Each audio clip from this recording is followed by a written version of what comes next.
Welcome, ladies and gentlemen, to episode number 3. Unlike some episode number 3s, we're going to try to keep this one short and simple. I figure I'd rather bring you like 4 5-minute episodes a month than one 20-minute episode like last time. So let's get started. Okay, so we're launching into a mini-series on Two Mallet Technique. And it seems like sometimes Two Mallet Technique is all but extinct in the world of solo marimba playing, but inevitably in your career you will be asked to play the Creston Concertino or Xylophonia. I guarantee it. So today we're just going to talk about the setup before you play. Alright, most marimbas are equipped with some sort of mechanism for changing the height of the marimba. If you don't have one of these, you can buy or make some kind of bed riser. I think I got this one from Bed Bath & Beyond. And it's solid wood.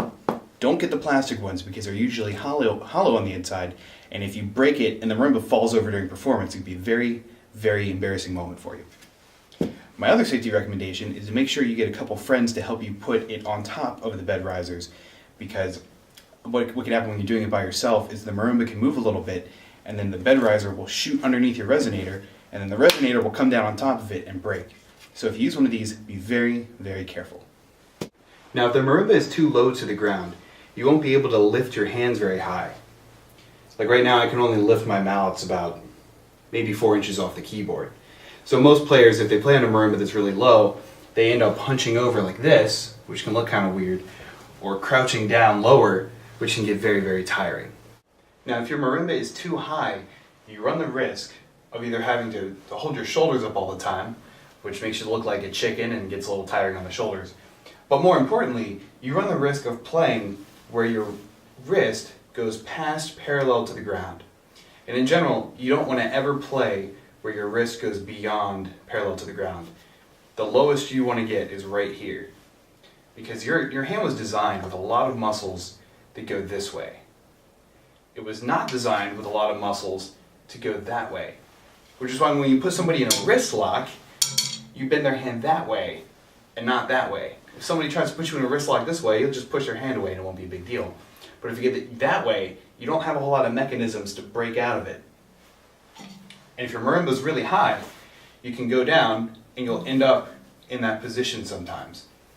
So you want to find a nice medium height. Now when you find just the right height, your arm should be at a slight downward slope, but you should still get a nice, good, solid range of motion out of your mallets.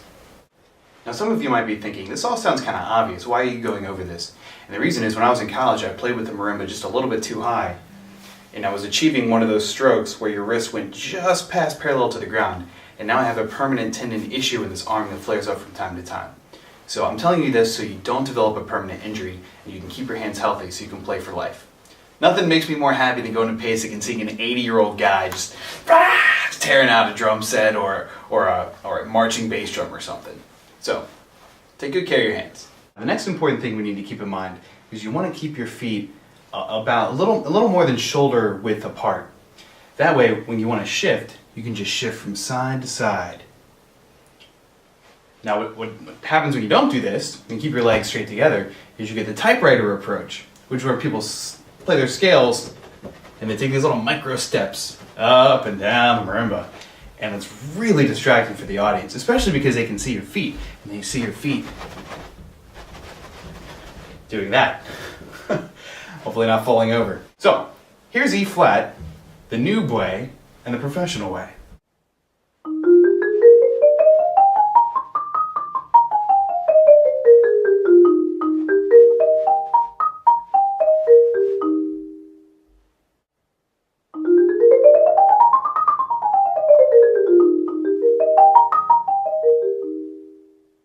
Now another thing you want to avoid is standing still and crossing your feet and then playing for a while, because this tilts your spine a little bit. So now you look like you have bad posture, your spine's tilted, and you don't have any mobility around the keyboard whatsoever. Speaking of posture, another thing you want to avoid is what I like to call the percussionist slouch, which is where someone's playing the marimba and they get tired and they stand like this. Then they go to practice the drum set. And they sit down on the drum set, and they start playing like this, and then they get on the marching snare drum, and they want to practice that for a while, so they cross their feet, and they're like, alright, and then they hunch over, and then when you see them walk out of the practice room, hey guys, what's up? The Hunchback of Notre Dame. So don't slouch. If you stand up tall, you not only look proud, you look in command, you look like you have more authority and power over what you're doing, as opposed to someone who's just slouching all the time and, I look weak.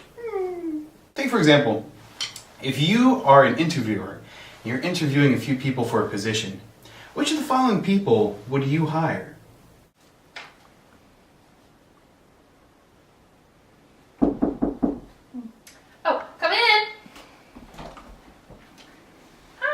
Sherry Feingold. Jefferson Thomas, lovely to meet you. Welcome. Have a seat. Thank you so much.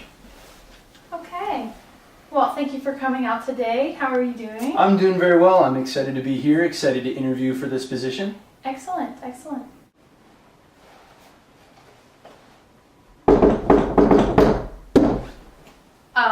Come in.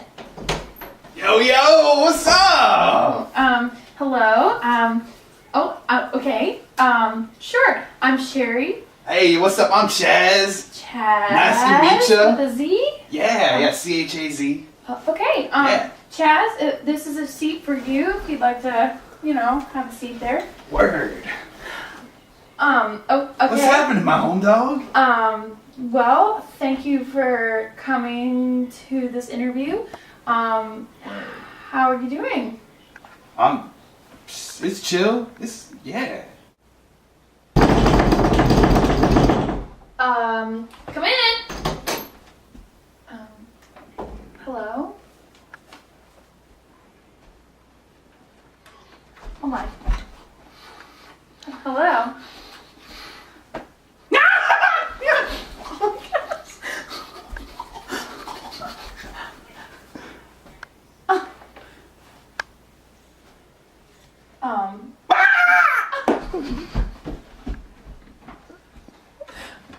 What just happened?